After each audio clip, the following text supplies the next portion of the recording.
¿Qué tal? Muy buenas noches, pero hay otro hombre que van a ver en unos segundos en sus pantallas al que le debe de doler hoy especialmente la cabeza. Es Jerome Powell, es el presidente de la Reserva Federal. Ahí lo tienen, el máximo mandatario de la política monetaria de los Estados Unidos de América. Datos de inflación, solicitudes de subsidios por desempleo, cifras que posponen y que obligan a posponer sobre todo los recortes de los tipos de interés en la primera economía del mundo. Incluso cuando las ventas minoristas sugieren que la desaceleración está ahí y que la economía estadounidense poco a poco está empezando a decaer, a dar muestras de que el poder lo están perdiendo. Los precios pagados por los productores superan hoy todas las previsiones del mercado. Menos personas reciben también, lo hemos sabido, a eso de la 1:30 de la tarde, prestaciones por desempleo. Hay menos que cobran una especie de paro que existe en Estados Unidos. Y los precios al consumidor subyacente siguen aumentando. Lo hacen al ritmo más rápido en el último mes. Y lo vamos a ver en unos instantes en el gráfico que van a tener en pantalla. Es el dato de IPP, el que hoy ha vuelto a dar dolores de cabeza a la Reserva Federal por ese leve repunte que se observa en la recta final de 2024, en la recta final, perdón, de 2023 hasta los datos ahora que hemos conocido hoy de 2024. Converge la parte del precio al consumo, el IPP normal, y la otra que sin embargo significa lo relativo con la demanda. Vuelven a resurgir los temores, vuelven a situarse estos indicadores sobre los datos más o menos del verano del año pasado, cuando, recuerden, la Reserva Federal, Jerome Powell, todavía decía que la situación en Estados Unidos no estaba ni mucho menos controlada como para que tuvieran que bajarse los tipos de interés de una manera decidida. Entonces se descartó, ahora parece que se abre la puerta a flexibilizar el endurecimiento monetario y los datos dan completamente un balaparo a la primera economía del mundo. Gastos del consumidor, fortaleza de los números de inflación, sigue persistiendo, dolor de cabeza, les digo, y trabajo que respaldan que haya que retrasar la reducción de los costes de endeudamiento, porque si hace 6 semanas era el Comité de Mercado Abierto de la Reserva Federal el que buscaba mayor confianza en que la inflación estaba volviendo al 2%, desde entonces no se han recibido muchos más detalles o muchas más novedades de que los números sigan una estela en la que se pueda decir que más o menos la situación está al menos controlada. El valor de las compras minoristas sin ajustar a la inflación ha aumentado menos de lo previsto en febrero, después de las revisiones a la baja de los últimos 2 meses. Pero ahí está el dato, esto es uno de los puntos que preocupan a la Reserva Federal, y en unos instantes vamos a volver a ver cuál es el gráfico del mercado del S&P 500. A esta hora de la tarde, a esta hora de la noche, lo tenemos cotizando recortes 0,32%, tiempo real de mercado 5.148 puntos. Bien, quédense con la cifra porque habría que llegar a por encima de los 6.000, es decir, un potencial alcista del 20% para que podamos hablar de una burbuja como la de 1990, como la burbuja de las .com, la de principio de siglo. No lo decimos nosotros, lo dice el último informe de Société Générale que hemos conocido esta misma tarde. El equipo del banco dirigido por Manis Cabra dice que el S&P puede subir, sí, un potencial del 20% de estos 5.149 a los 6.250 antes de alcanzar los múltiplos observados en los picos de la burbuja de las .com a principios de los años 2000. Algo que sugiere que el mercado de valores en Estados Unidos puede continuar su fuerte avance a pesar de que las preocupaciones siguen estando ahí, siguen estando en el mercado, en la cabeza de los inversores. Pero si unos dicen, Société Générale, recuerden que el S&P todavía está lejos de hablar de burbuja, hay otros que dicen que ojo, cuidado, porque las primeras señales ya las tenemos sobre la mesa. En este caso es Bank of America, y en una entrevista que ha ofrecido hoy Michael Harnett, el economista jefe de la cuarta entidad por número de activos de los Estados Unidos. En este caso, el estratega asume que es muy sintomático el actual momento de mercado para decir que estamos ante una burbuja. En este caso, habla y dice, todo viene por tecnología, todo viene por inteligencia artificial. El S&P ha alcanzado el máximo histórico 17 veces en el año, más o menos un tercio de todas las jornadas de negociación que ha habido en el mercado estadounidense, y por la inteligencia artificial y los criptoactivos, el Bitcoin, esa subida que hemos visto en este caso a máximos históricos por cuarta vez en los últimos 7 días, podríamos decir que sí que estamos, por esta parte de la novedad, en una crisis sin precedentes, en una crisis de burbuja de mercado. Bitcoin ha alcanzado máximos, y en este caso por las entradas masivas en los fondos cotizados en bolsa estadounidense vinculados a la criptomoneda, esos famosos ETFs que hoy siguen dando una de cal y otra de arena a este activo. Ha llegado a cotizar y vamos a ver si podemos poner en pantalla en unos instantes el Bitcoin, los $73.000. $73.000 son los que ha registrado el Bitcoin en estas últimas horas, con una Nvidia, una acción de la compañía estadounidense que también se ha disparado más de un 80% en el último año. La valoración del Bitcoin sigue preocupando, ahí lo tienen. Nvidia en este caso a esta hora de la tarde retrocede, lo hace por encima de los 3 puntos porcentuales, y el Bitcoin, esa cripto, ese token por excelencia, sigue persistiendo y sigue provocando cierta tensión. Dice Bank of America: por este valor y por el gráfico del Bitcoin podría venir una gran burbuja de mercado. Mientras tanto, la evidencia de que el mercado laboral estadounidense se está resquebrajando podría poner en jaque al conjunto de los inversores. Este es un contexto más o menos dibujado y mirando hacia Estados Unidos, pero es que la cosa va más, porque hoy aquí, en Europa, hemos conocido el titular que puede cambiar las tornas en los mercados financieros y sobre todo en los de deuda del viejo continente. El diferencial del bono italiano con respecto del alemán. Traducido, la prima de riesgo en su nivel más bajo de los últimos 2 años. Los inversores posicionados en que Roma asume ahora mismo la estabilidad financiera que quiere el gobierno de Giorgia Meloni y que los recortes de tipos de interés, como decía Christine Lagarde la semana pasada, van a llegar no tan lejos como en el mes de junio. Javier Domínguez, ¿qué tal? Muy buenas noches. Hola, buenas noches, ¿qué tal? ¿Cómo vais? Bueno, parece que al mercado le convence, Javier, más la política económica de Meloni que la de Olaf Scholz en Berlín.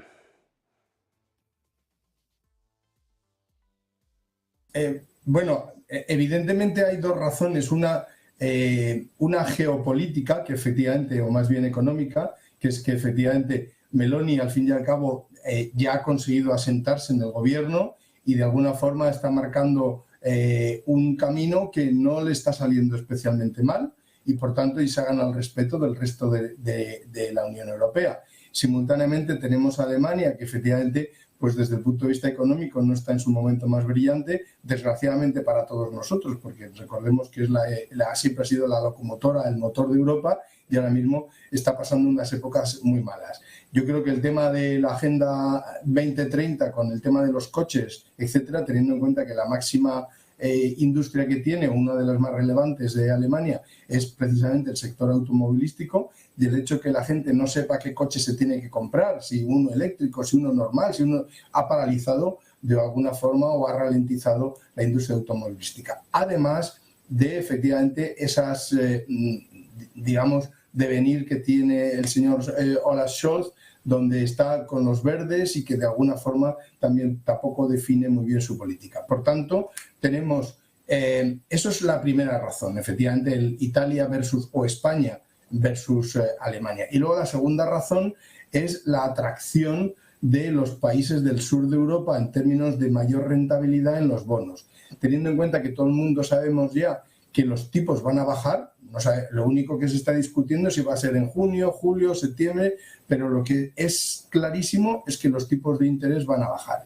Y por tanto, teniendo en cuenta que tanto España como Italia estamos integrados perfectamente en la Unión Europea, lo que está ocurriendo es que dice, bueno, pues voy a captar un bono a mayor plazo, a 10 años, que me garantice una rentabilidad superior a la de Alemania. Es verdad que el rating no es el mismo, pero al fin y al cabo estamos todos en el totum revolutum de la Unión Europea. Entonces, es mucho mejor comprar ahora mismo, si tú tienes 10.000 euros, es mucho mejor comprar 10.000 euros teniendo en cuenta que ahora mismo el bono italiano está al 3,70, es mucho mejor comprar esos 10.000 euros en bonos al 3,70 que al 2,42, que es lo que tiene el Bund alemán. Entonces dices, bueno, pues es que me viene bien esa diferencia de prima, y entonces eso es lo que está llevando. Lo mismo ocurre con España. Hay que recordar que en España no se menciona, pero hemos bajado por primera vez de los 80 puntos básicos de prima de riesgo.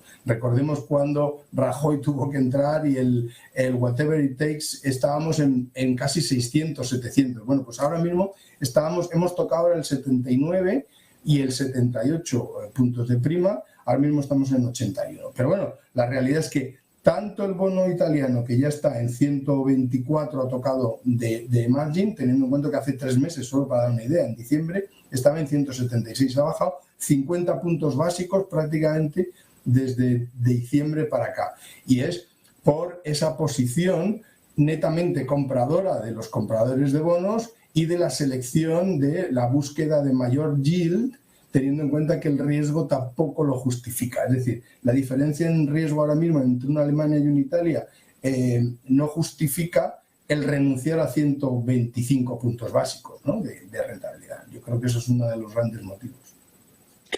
Claro, Javier, el tema es que, no sé si se puede decir así, pero Italia no ha cambiado tanto, ni para bien ni para mal, esa es la realidad, pero Alemania sí que ahora mismo no sé si puede suponer un riesgo para la estabilidad. Así es. Y bueno, riesgo como tal, pero es verdad que yo creo que está pagando todos sus pecados de indefiniciones arrastrados históricamente, ¿no? Es decir, Alemania, ya he comentado el tema del sector automovilístico, pero desde luego desde el punto de vista energético tienen un mix extrañísimo. Se habían echado en brazos 100% de Rusia cuando... ¿por qué eliges a un proveedor casi prácticamente exclusivo en su momento, que era Rusia, que luego se ha demostrado que ya, ojo, que en el 2014 el señor Putin ya demostró lo que hizo quedándose con la península, entrando y de alguna forma quedándose con algo que no le correspondía? O sea, ya enseñaron las cartas, no fue una sorpresa. Y sin embargo Alemania estaba completamente dedicado al tema energético con Rusia. Yo creo que está pagando todos los restos de las cosas que tienen históricas, y además esta elección de la Agenda 2030 como único, y además el empecinamiento de seguir en ello cuando realmente no nos conviene ni a ellos ni a nosotros. Es decir, nos conviene apostar por el ESG, pero de alguna manera no jugarnos todas las bolas a ello. ¿Qué es lo que ha hecho Italia? Italia de alguna forma se ha desmarcado de todos estos movimientos, y ya digo que Meloni ha conseguido que, recordemos cuando entró, estaban todos Europa como de uñas hablando con alguien de ultraderecha o supuestamente ultraderecha, etcétera, pues ha conseguido el respeto de todos los demás países miembros, y por tanto lo que se veía como un riesgo total, que era Italia y en la gran Alemania, pues ahora nos vemos en estas, ¿no?, que realmente no es tan atractivo. Es decir, que es más atractivo Italia, ya digo, porque está pagando una prima bastante más atractiva. Y al fin y al cabo estamos todos metidos en el mismo barco, ¿no? Y ese es un poco básicamente. Luego, por otro lado, también a Alemania, a los bonos alemanes les sale una competidor que es la Unión Europea, que está emitiendo bonos que tiene el mismo rating que Alemania, está AAA, y está pagando 50 o 60 puntos básicos más los bonos de la Unión Europea. Entonces, también, ¿qué prefieres? ¿Un AAA que te esté pagando el 2,80 o por la Unión Europea, o un bono al 2,40 de Alemania? Pues es que me voy al bono de la Unión Europea. Es decir, que ahora mismo a los bonos alemanes con su AAA, que será el gran valedor, le están saliendo mucha competencia. Tanto la de renunciar al riesgo, la percepción de riesgo, que con un yield superior, o la de encontrar una competencia dentro de su casa, que es la Unión Europea, que paga más con el mismo rating, ¿no? Javier, pues con esto nos tenemos que quedar. Javier Domínguez, como siempre, un placer. Muy buena noche. Sí. Buenas noches, gracias, adiós, buenas noches. Bueno, y nosotros volvemos a mirar a uno de los grandes protagonistas que a partir de mañana, en menos de 24 horas, se enfrenta a las urnas. Estamos hablando de Vladimir Putin, el presidente de Rusia. Desde mañana y hasta el domingo le toca batirse con lo que elijan los rusos. Todo está prácticamente descontado. Él va a ser el próximo presidente, 6 años más de mandato que los llevarán a final de década, hasta 2030, como presidente o como primer ministro, en cualquier caso, inquilino del Kremlin en Moscú. Ese es el titular. Pero el análisis de cómo ha ido la economía rusa durante la última legislatura de Putin también puede suponer parte de la base sobre la que va a crecer o sobre la que va a construir y tratar de construir su gobierno de futuro. Porque los datos oficiales no son negativos, a pesar de que Rusia esté en guerra. Los salarios han crecido, lo han hecho en el entorno del 20% en este país. Los salarios disparados, el rublo se ha estabilizado, y vamos a ver si podemos ponerlo en pantalla, porque la cotización es realmente sorprendente, sobre todo teniendo en cuenta cómo el rublo se ha ido comportando desde que empezara la guerra allá por el 24 de febrero de 2022. El gobierno de Putin tiene una pobreza y un desempleo en mínimos históricos, con lo cual buenas noticias para al menos lo que pueda opinar la gente de un gobernante del país. Tiene casi asegurado el 5º mandato, a pesar de que el descontento con la economía está ahí, pero apenas existe de una manera muy factible en Rusia.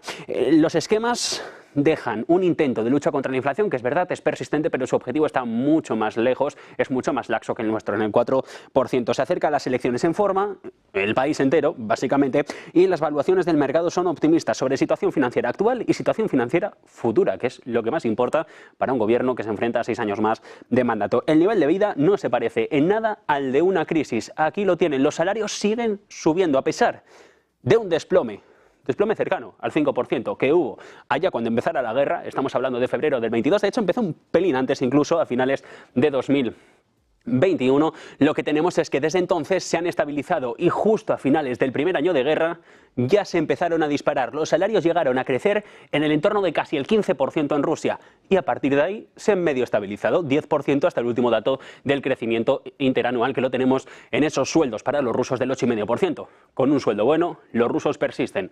Hay truco. No mucho, porque la verdad es que la mayor parte de las industrias de todo el país están creciendo, están manteniendo el tipo. El nivel de vida no se parece en nada al de un país con una economía de guerra y apoyo a las familias con dinero público y aumento de las pensiones. Hay subsidios a las hipotecas y compensaciones para las familias de quienes están en el frente de batalla. El problema, que esto es una factura que tienen que pagar las arcas públicas de un país que está en guerra. Durante los próximos 6 años se espera que el déficit se incremente en el país de una manera descomunal. También es verdad que Rusia tiene política monetaria independiente. Puede imprimir cuantos rublos quiera para, mientras el mercado se lo aguante, mantener el tipo en el conjunto del imaginario inversor, del conjunto de los inversores. La guerra de Ucrania ha intensificado una aguda escasez de mano de obra. Es verdad, el reclutamiento militar saca del mercado laboral a mucho ruso y ahora las empresas se baten con, por ejemplo, tener más de 2 millones de vacantes que todavía están tratando de rellenar, y esto lo dicen datos oficiales, lo llegó a decir el presidente Putin en una comparecencia hace apenas un par de semanas. Hay una fuente grande y persistente de preocupación en el Kremlin, sobre todo es el rápido crecimiento de los precios que erosiona, a pesar de que suban los salarios, los ingresos de los rusos. No está desapareciendo, los salarios aumentan, lo hacen en el entorno estabilizado de más o menos el 8,5% y se quedarían más o menos en el entorno de los $800, aproximadamente un 30% más que hace ahora 2 años, cuando empezara la guerra. Antes del año pasado, Rusia no había visto un incremento del ingreso real disponible de más del 5% muchas décadas antes. Es más, la guerra en Rusia, de momento para la economía, le está beneficiando. Se ha llegado a entender, como una oportunidad laboral. Y en este gráfico lo tenemos. La pobreza ha descendido de una manera sorprendente desde principios del siglo hasta los datos actuales que tenemos, posteriores incluso registrados con la guerra. Son números oficiales del Servicio de Estadísticas Federal del país. Y mientras, si podemos decir, en el año 2000 la pobreza llegaba a alcanzar al 30% de la población, es decir, 3 de cada 10 rusos estaban en situación de pobreza. Ahora no hay ni 1 de cada 10 que estén en una situación de una indefensión económica grave, al menos según las estadísticas oficiales. Ventas minoristas, salarios reales, producción industrial, va todo mejor de lo esperado. Y la otra cara de la moneda, como les digo, es el elevado gasto social que tiene el país, la guerra que ha supuesto una enorme brecha presupuestaria. La inflación sigue por encima de los objetivos. En febrero las facturas se llegaron a disparar, lo hicieron en el entorno de casi el 8%. El déficit presupuestario se ha hecho para todo el año más o menos del 1,6 billones de rublos. Se lo contaba el otro día, en febrero ya estamos en 1,5, por lo cual todas las expectativas se van a batir, algo que no es positivo para las arcas públicas. Rusia está preparada, eso sí, para unas elecciones. Mañana se abren las urnas, a partir de mañana veremos qué deciden los rusos en una contienda electoral que se va a prolongar hasta este próximo domingo. Y de urna a urna, miramos también hoy a los Estados Unidos de América. En unos momentos vamos a analizar con José Antonio Gurpegui cómo está el actual panorama electoral en esta primera economía del mundo. En noviembre tenemos una apertura de los balotajes, como lo llaman allí, y en unos minutos vamos a analizar esto, pero ojo porque la política exterior va a ser un gran condicionante. Se decía en 1992, durante la época de Bill Clinton, que la economía era el gran condicionante de una contienda electoral. Pues bien, ahora, si aplicáramos eso, Biden sería el claro ganador, pero no. Ahora lo que tenemos es un resultado, según encuestas, así. Hace 15 días, la mayoría de los estadounidenses preferían que Donald Trump volviera al poder desde 2020 no ha estado en el despacho Oval de la Casa Blanca antes que Biden reeligiera a un segundo mandato. La economía está fuerte, pero no parece que los electores lo estén reconociendo de una manera razonable. Se prevé que bajen los tipos de interés, que han estado en el punto más alto de los últimos 2 años. Se prevé esto y, para colmo, de las 10 empresas más importantes de todo el país, 8 tienen su sede en Estados Unidos. Pero a pesar de esto, como les digo, está esto. El resultado de las encuestas. Se pregunta, si hubiera que elegir hoy, ¿quién sería su presidente? Donald Trump, 48% de los electores estadounidenses. Joe Biden dice más o menos el 43% es el que apoyaría un nuevo mandato del republicano, y muchos dicen, por miedo a que vuelva el republicano. La política exterior, como les digo, gran condicionante. ¿Por qué? Porque la guerra de Ucrania ha supuesto un varapalo para la actual situación de la economía, no tanto de la economía de Estados Unidos, pero sí de la parte política del país. El Congreso, el Senado están prácticamente divididos a partes iguales por la ayuda que se le puede dar a Volodymyr Zelensky. El ejemplo de Ucrania, la mayoría de los estadounidenses apoya seguir dando dinero a Zelensky antes que gane Vladimir Putin la guerra, pero también es verdad que el aislacionismo de Donald Trump ha tocado la fibra sensible de los estadounidenses, porque dicen, antes que proteger al que está en Europa a miles de kilómetros, nos protegemos la frontera sur, que es peligrosa también para nosotros, esa por la que llegan los inmigrantes procedentes de Centroamérica. ¿Podría hacer Trump lo mismo con Ucrania de lo que se hizo con Afganistán cuando Joe Biden dijo que había que poner fin a esa guerra eterna? Bueno, las negociaciones están ahí. Él ya ha dicho, el republicano, de manera insistente, en pre y antes de la campaña electoral, que había que tratar de negociar con lo que sucediera y con el próximo inquilino del Kremlin. China está demostrando ser también otro gran caballo de batalla. Las empresas estadounidenses operan allí, es una gran potencia, pero el ajetreo en la política estadounidense nos deja otro dato.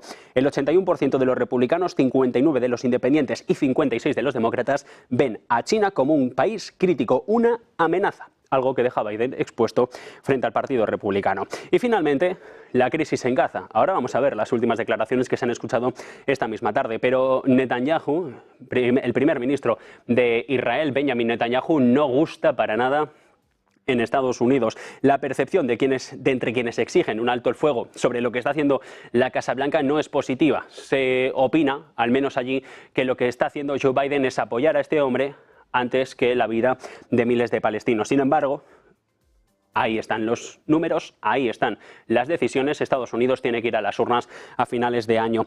Las elecciones de 2020, recuerden, se decidieron por más de 50.000 votos de 3 estados indecisos, incluido Michigan. En gran medida, la Casa Blanca aquí debería estar preocupada porque es en Michigan donde los republicanos ahora mismo están por delante de los demócratas. Un mundo que solo puede esperar y ver a lo que suceda en Estados Unidos. Y precisamente nos quedamos hablando de Washington, pero por este hombre, por Benjamin Netanyahu, el primer ministro de Israel. Y concretamente vamos a escuchar lo que se ha dicho esta tarde en el Senado. Chuck Schumer, el líder de la mayoría en la Cámara Alta, insistía: a Netanyahu hay que darle un ultimátum, no podemos dejar que siga en el poder de Israel. Escuchen.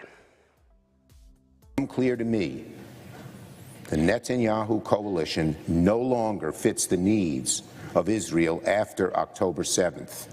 The world has changed radically since then, and the Israeli people are being stifled right now by a governing vision that is stuck in the past. Nobody expects Prime Minister Netanyahu to do the things that must be done to break the cycle of violence, to preserve Israel's credibility on the world stage, and to work towards a two-state solution.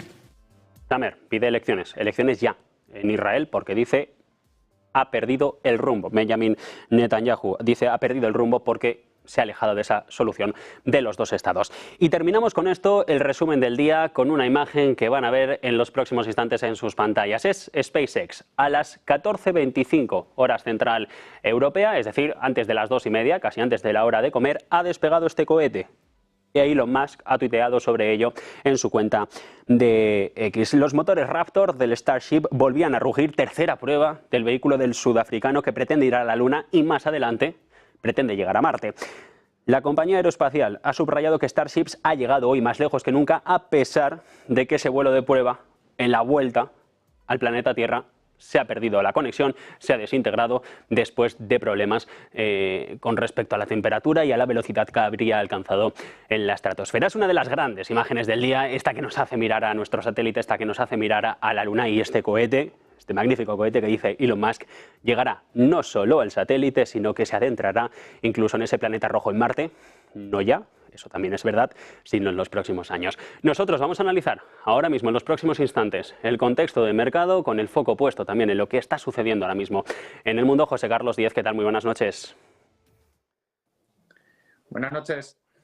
Bueno, José Carlos, estamos en un momento de mercado pendiente todo de más allá de los datos a los que vamos en unos instantes, los presupuestos generales del Estado aquí en España. Los de 2025 ya son los que se negocian, se dan perdidos los del 24, algo que supongo puede suponer un peligro. Estamos condicionados por elecciones, tenemos las vascas, tenemos las catalanas, tenemos las europeas, abril, mayo, junio, de esta manera van a ir en orden. Claro, el tema es que tener unos presupuestos, que es una ley que da estabilidad al gobierno, condicionado por 2 de 17 comunidades autónomas, no sé si puede suponer un peligro.